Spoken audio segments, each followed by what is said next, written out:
Welcome to the Profitable Mini Farm. I'm your host, Diego, D-I-E-G-O.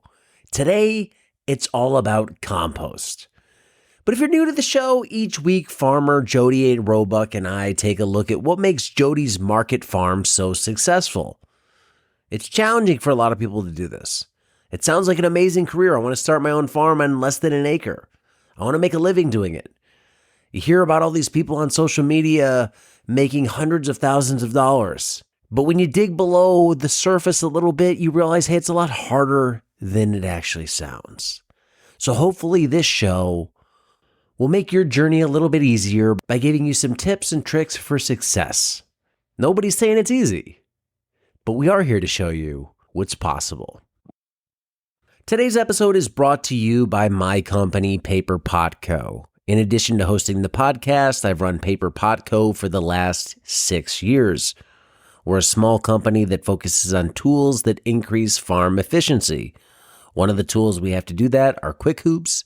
They're an ultra-portable yet extremely strong low tunnel system. If you've listened to episode 12, you'll know that these are one tool that's really been essential to the success of his farm. He's used them in conjunction with insect netting for the past 6 years to protect his crop from rain, wind, and insects. If your farm or your business isn't ready to take on a greenhouse yet, consider looking at something smaller, yet still strong. Check out Quick Hoop Low Tunnels, available at paperpot.co. Now let's jump into it. Jody Roebuck on compost. When you look at compost, how big of a role does that play on your farm? Just seen it's essential. Remember, we're on a subsoil. We've got no topsoil to start with. So our first beds are now 18 years old and we're still seeing it's just essential. We see a drop in production if we're not composting annually. It's just one of those essential things you have to do. It can be labor intensive, or it used to be for us, and we see a lift in our crop performance through composting. If we're short on compost, we really see we pay the price in the field for low production. There's a lot of ways people can go about building soil. Cover crops, cash cropping can build soil by leaving the root mass in the soil. Compost.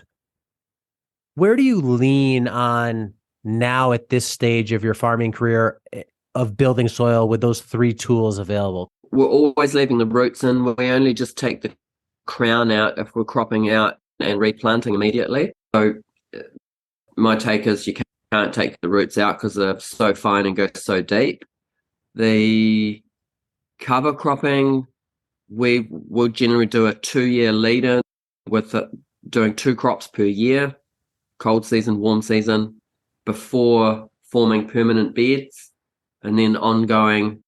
The only cover crop in our rotation in our permanent beds is the pea shoots. They put a lot of organic matter in the soil, so that the pea shoots are our main cover crop, fast cover crop in our crop rotation.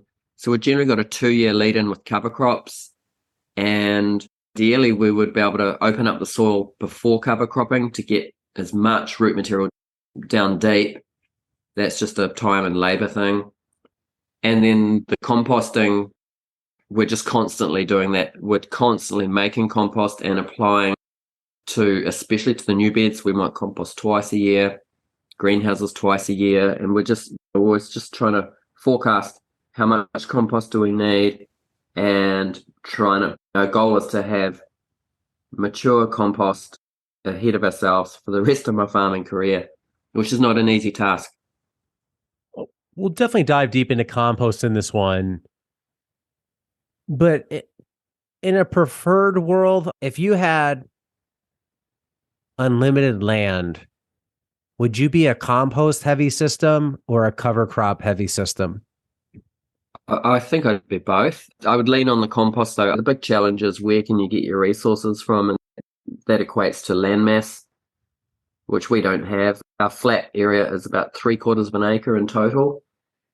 And so if you had unlimited land and You're in your location. You have access to whatever you have access to in your region. And you can only do one, not both. Would you cover crop or compost? Compost, 100%. What advantage do you think composting gives over cover cropping? Well, I think it's the stable long-term food. And when the compost is done well, it's mature and friable. We just see an immediate lift in our production. And I guess you can do the compost is not happening so much in the field. It's in its own place. We've got a yard where we make our compost. I think it's a long-term stable food for plants, and to work on average composting annually, and we get about half the farm composted in spring and half the farm composted in autumn or fall. And yeah, we just see a real lift in production, germination, quality, and a crop that you can rely on.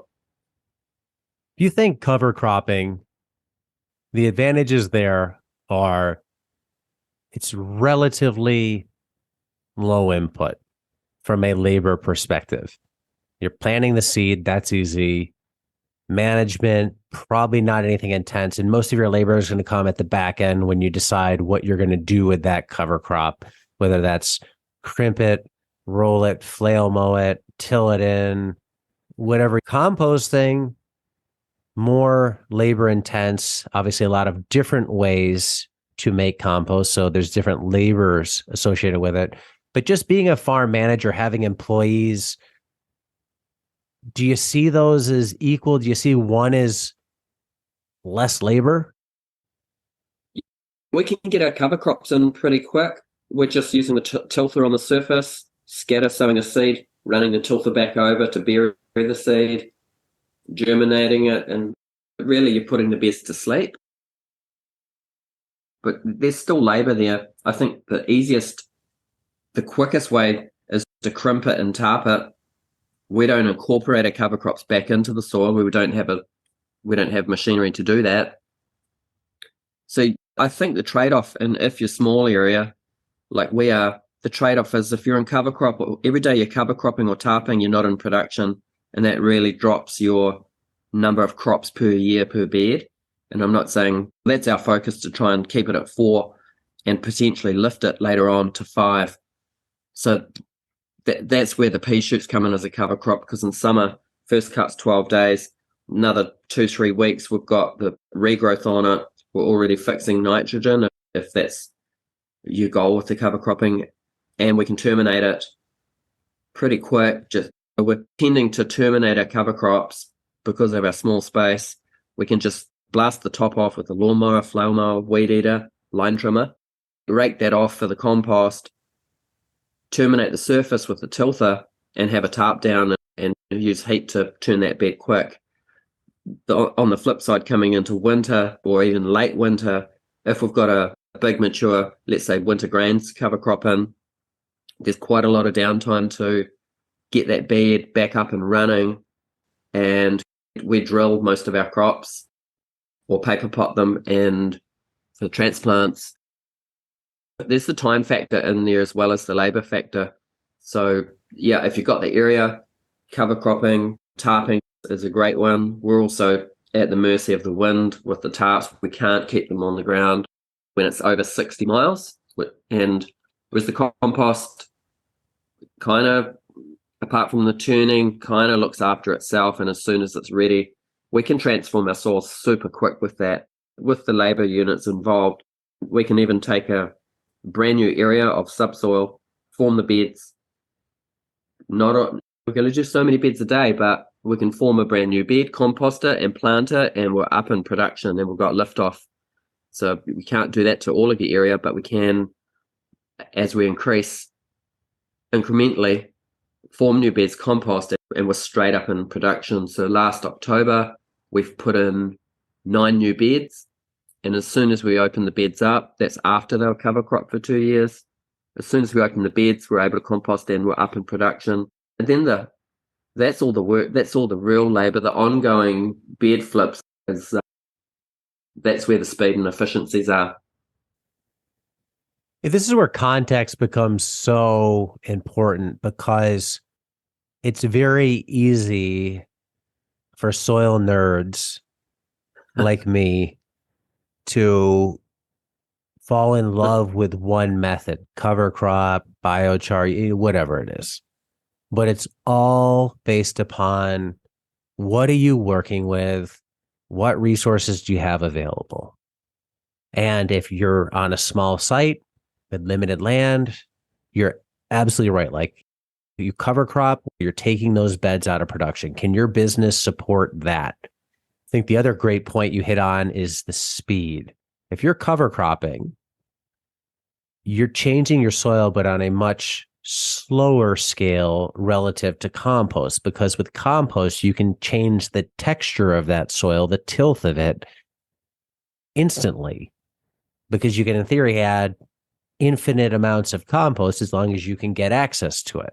And you've gone from clay and you add compost and you have a nice soil. So when you look at your compost that you're generating on site, are you able to supply all of your compost inputs on farm? No, and historically we used to cover crop. So this is before we started selling fast growing vegetables. We used to cover crop for 7 to 9 months of the year, probably more like 7 months for sown and autumn, winter cold season crops, harvested at maturity, like when it's carbonaceous, mid-spring. So that's just stolen half of your spring growing season.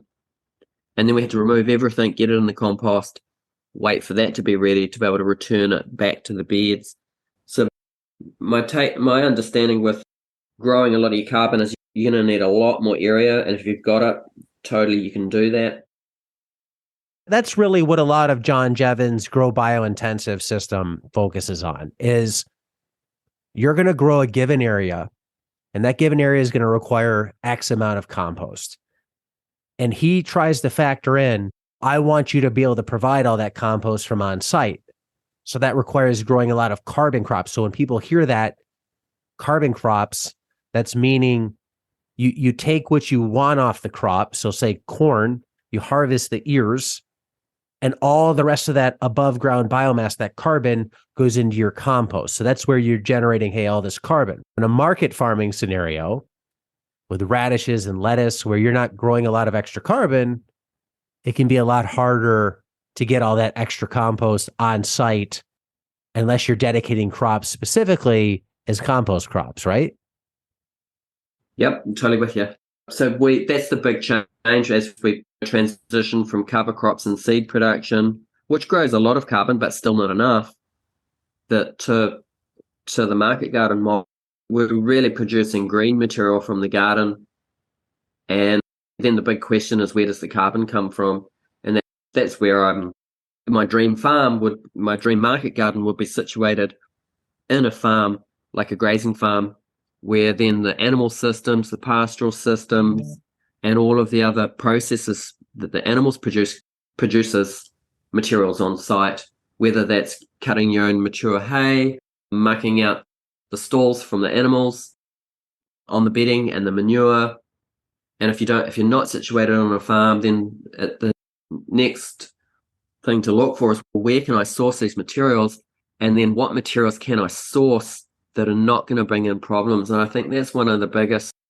There's resources out there everywhere that we can use. But I think my big takeaway after years of doing this is, if you're bringing stuff in, you really need to know that resource, how it was produced, and any potential problems that are coming in with it. Like, I hear of growers bringing in accidentally stuff like oxalis, and then they just can't get rid of it.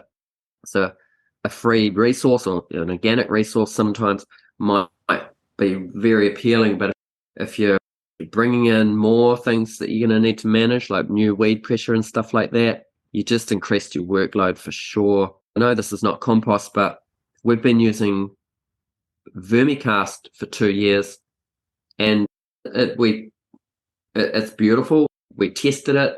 We sent it to the lab. We germinated it in a tray to see what would grow in there. We've spread it over the farm, and it's given a lift in our production and in the colour and that, but we've got 20 new weeds that have come in with it. And that's now something new that we have to manage, weeds that we never had before. Well, we've got other weeds. So that's the price that you pay for sourcing materials. Horse manure quite often comes in with dock, so on. Yeah, just knowing the resources that comes in, the better the resources, the better the quality of your compost, and probably the less management there is going to be managing the implications that come in with it. I think that's a huge point, because there's a ton of resources out there for people to get access to, but it's what are you getting access to? And some stuff you can see, there's trash in it, that type of thing. If it's next to a weed field, not the smoking kind, then you know, hey, there's probably weed seeds in this. But yeah, I got into this big last year because there's a ton of horse farms around here. So there's massive amounts of horse manure. The problem with horses, well, there's a couple, is one, they're not ruminants. So they don't break down weed seeds, and they're like sloppy eaters. Like they don't chew everything super thoroughly like a rabbit would. And since they don't ferment the contents in their rumen, a lot of weed seeds just pass right through them. And the other problem with horse manure is persistent herbicides. And this is a huge problem in the US because a lot of hay grown here has some sort of persistent herbicide on it, aminopyrrolid, things like that, that take out the weeds. And that stuff has a insanely long half-life and an efficacy down to like, I don't remember the exact numbers, but it's like parts per million. So if you get that into your system, it's there for years. Like you can't remove it. Going through the horse doesn't remove it. Composting it doesn't remove it. It's there. It just has to have the time to break down. So you have to be very careful what you do source. For you, if you need to bulk up compost, if you need to get carbon, where are you sourcing it? With our grazing system, with the sheep, over the years, we haven't done this for a long time, but we used to cut hay, and we actually don't need to feed hay to the sheep. So mostly the hay that I cut, I was able to stockpile it and use that into the compost as we needed it. It's really a low source of carbon. It does make a nice compost though. And I guess I'll jump forward on this.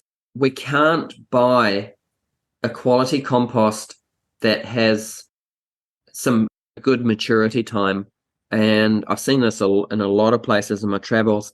The compost we were purchasing is it's not very old at all, and it's still 40 degrees Celsius when it arrives. And it's also full of wood chips, and just the quality's not there. We saw no lift in our production. Actually, our salad went backwards. So I'll jump forward on this. We're working with a company now locally, and they are making a tailored compost pile for us, but they're just constructing the materials and delivering it. And then we do all the aging, the turning, and the finishing. And our first pile, we're ready to turn it, and I won't really know till it's finished. I'll probably do a soil test on it so I can adjust the ingredients. But I'm pretty confident all of the ingredients that they're using, there's no weed seeds in there. And I'm pretty excited that it's constructed, delivered. We just let the rain on it for a couple of heavy rains, and then from there we tarp it. In our wet climate, we found we need to tarp our windrows.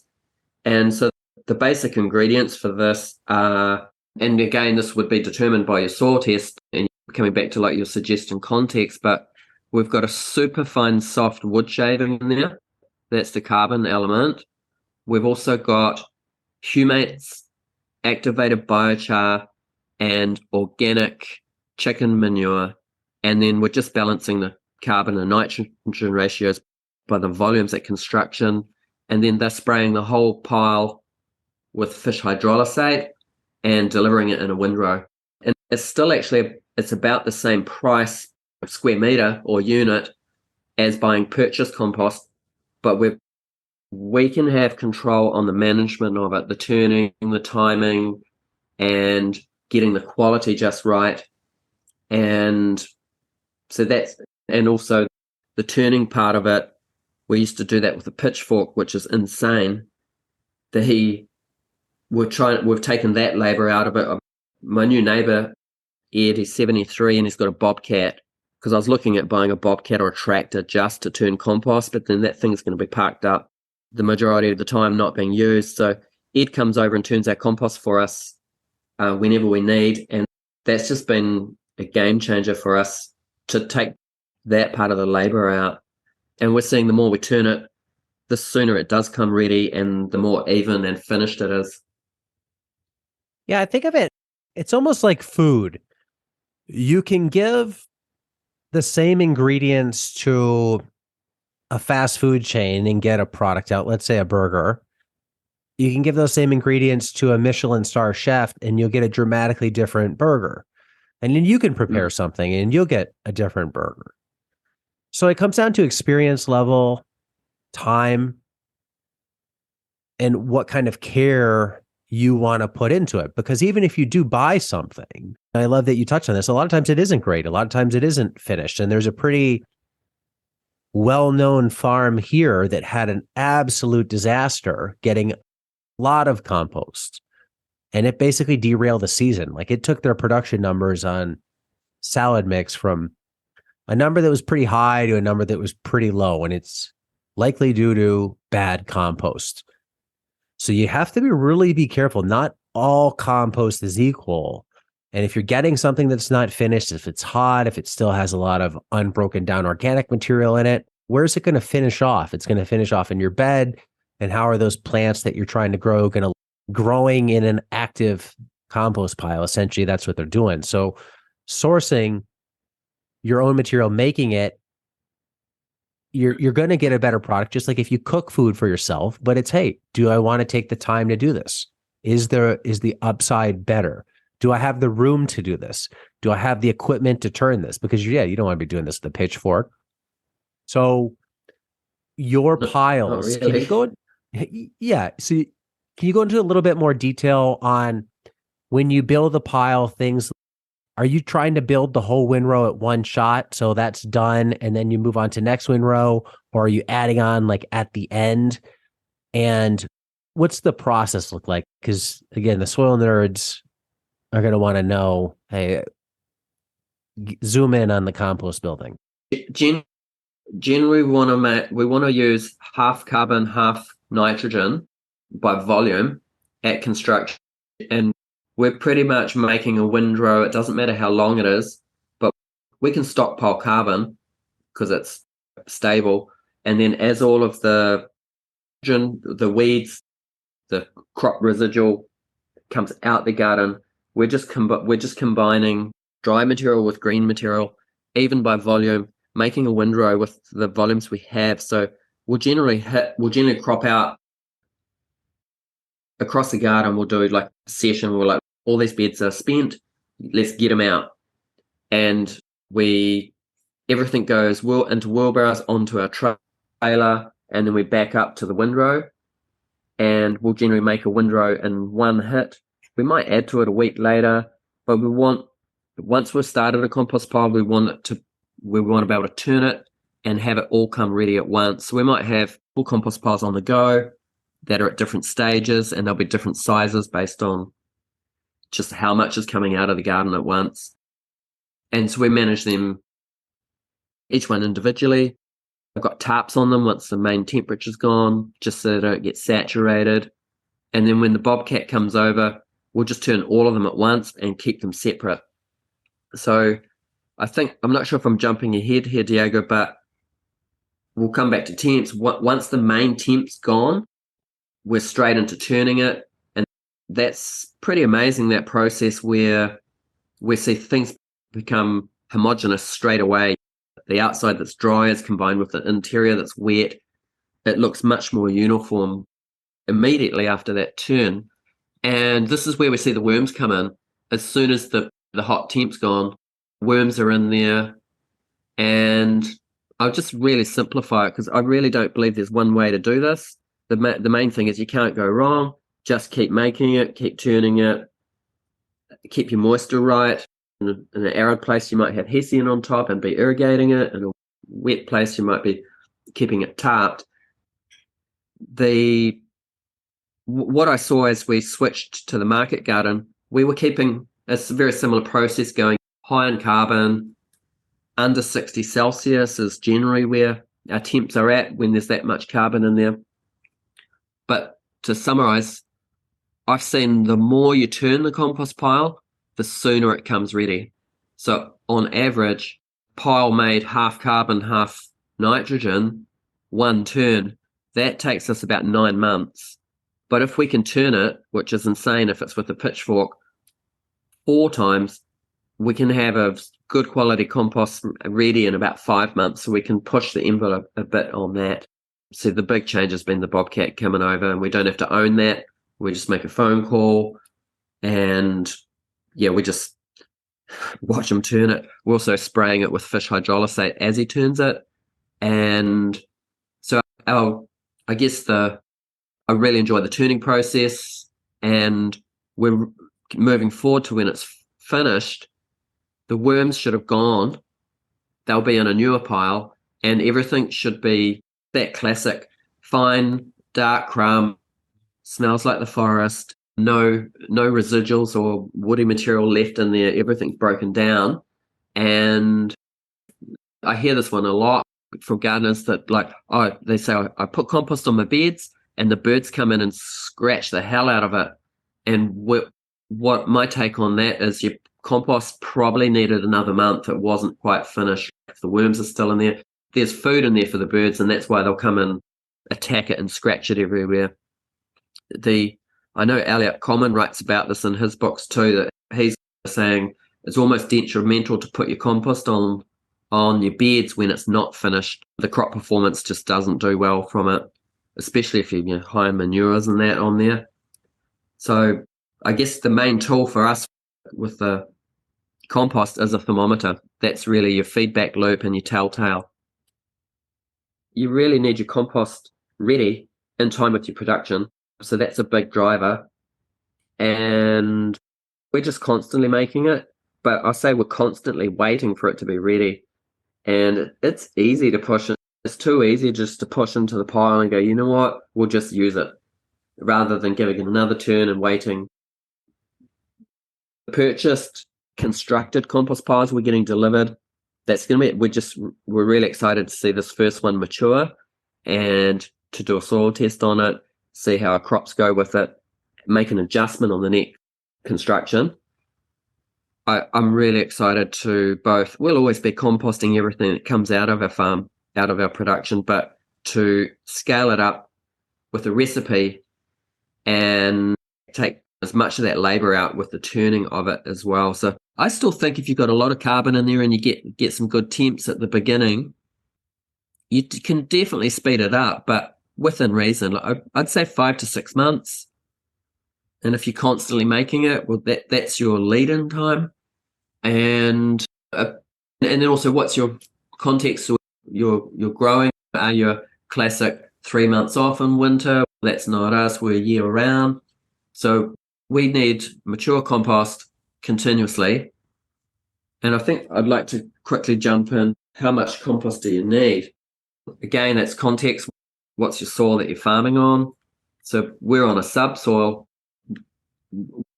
We need to just keep adding to lift the soil structure, the texture, and the performance of our crops. So our garden beds are roughly 50 square feet. That's 10.5 square meters. And at a bare minimum, to compost once a year at 1 inch or 25, I can go 10 point. So this is one bed unit, 10.5 square meters times 0.025, that's 25 mils or an inch. That tells me I need 265 litres or quarter of a cube, square metre per bed. That's just one application a year of 1 inch. And then if I've got 130 beds times 265 litres, then I need 35 square metres annually of mature compost just to put 1 inch over the farm.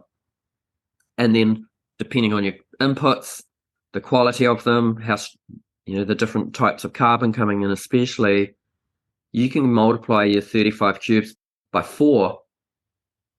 Then that kind of tells you how much materials need to be coming in just to put 1 inch of compost over your farm a year.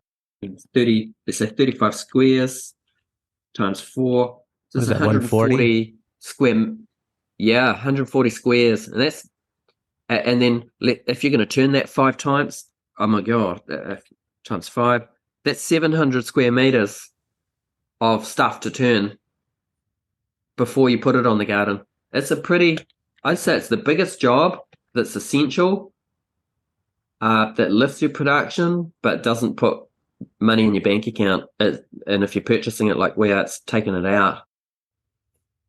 My dream farm would be a small market garden tractor with a bucket on front, a compost spreader on the back, and the compost would come down a chute using gravity into the compost spreader, and we're just driving on the paths, spreading compost with machinery. We're never going to get there. Our farm's not set up for it or the scale. But just while we're sticking with that, the first farm I saw using the Mill Creek compost spreader was Summit Organics in Australia, and they've got beautiful 5-acre production, and they switched from staff and bucket hauling compost onto beds to Mill Creek compost spreader, and they're able to dress one pass even up to 10 centimeters of compost on top, and that's shaping the bed as they go in 7 minutes without lifting a finger. I really thought that they've really taken the labor out of it. But again, that's a scale and an input. When we started the farm, there was nothing, no income, no budget. It was a rake and a fork. What do you think you spend per bed per year in compost? So you're going to have to include on average your inputs, your labor. Yep. I think it's really helped with the Bobcat turning the compost. That's super quick. So a quarter of a cube per bed. If I'm purchasing it, that's $25. Plus, turning time for the Bobcat is not much. But then the big job, I think one of the biggest jobs in our production is getting the compost on the beds, because we're doing that manually. And when my windrow is looking finished, and in our climate, if it's slightly damp, I'll wait for a couple of fine days. Ever since I brought the tilther, I've been using the tilther to finish my compost. So I'm running over the windrow I've got the big Makita drill on the tilther. I've got it on number 2, like as Curtis says, the beast mode, and I can run over the top of my compost piles with the tilther, and it just makes it really friable. If it's damp, I can spread it a bit to let it dry down. I use the 30-inch market garden rake. It's now friable and very easy to move, and I can rake what I've just tilted up into another windrow, lean my wheelbarrow on the side of the windrow, and then rake down from the top of the windrow into the wheelbarrow. So we're not using a spade, not lifting it, and we just wheelbarrow straight onto the trailer, just got a little quad bike, drive straight up to the garden bed that we're about to compost, and wheelbarrow the compost on. So the tilther took a lot of labor out of that end stage when the compost is ready, and it really transforms it, because we're direct seeding. I'd say, I'm just going to pick a number, but 80% of our beds, and the compost can't be sticky, wet, unfinished, crop residual. Otherwise our seed even the jang won't run through, an extremely challenging bed. Burrows clog up, everything sticks everywhere. The tilther for us has been just one of our essential tools over the farm that's taken a lot of labor out. And so I'd say 1 hour, 4 beds per person. One person can tilther, bring down enough compost for 4 beds in 1 hour, which is a square meter. So a quarter cubic meter per bed.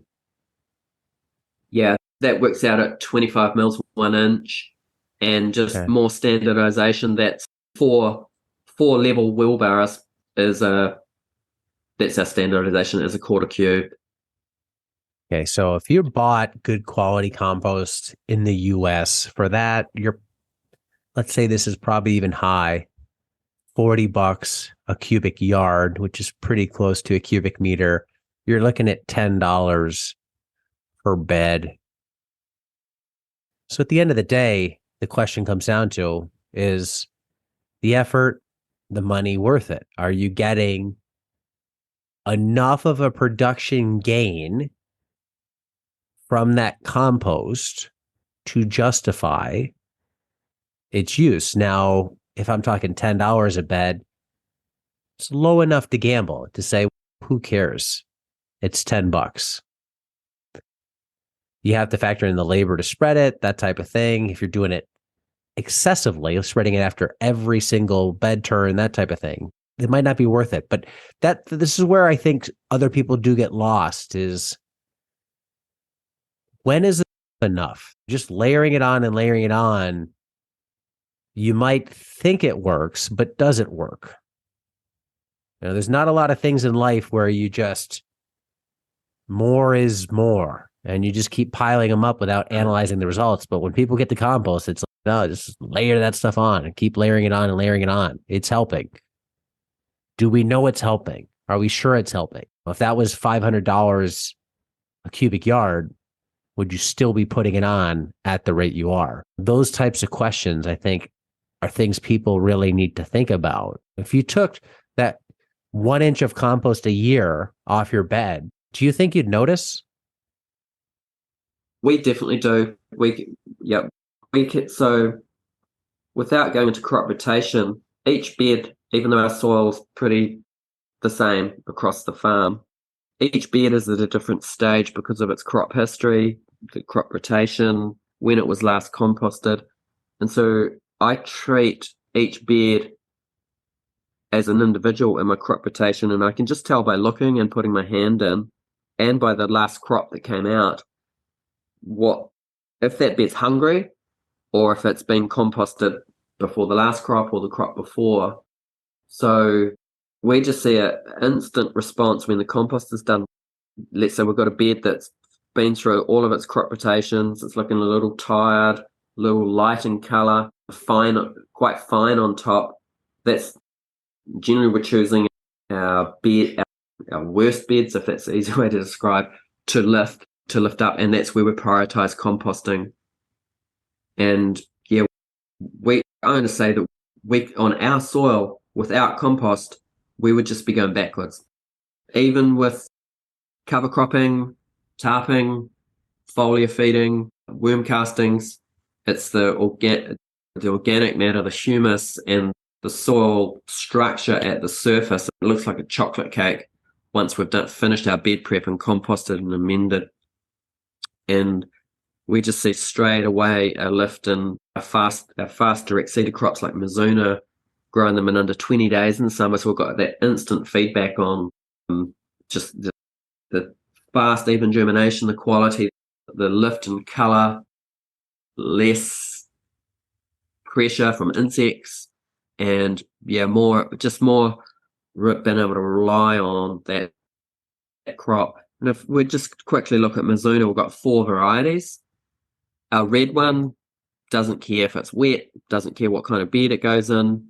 But the green Mizuna, and I'd say the same with Rocket too for us. Remember, we're on a subsoil, but these two, I call them crybabies. They're beautiful crops, but we have to put them in a newly prepped bed composted to be able to rely on getting a harvest off them.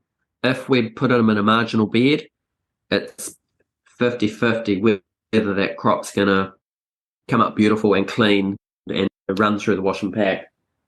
So we have to call it bed by bed. And I'd say compost if you said you only allowed one type of fertility out of everything possible, what would it be? I'd say homemade compost.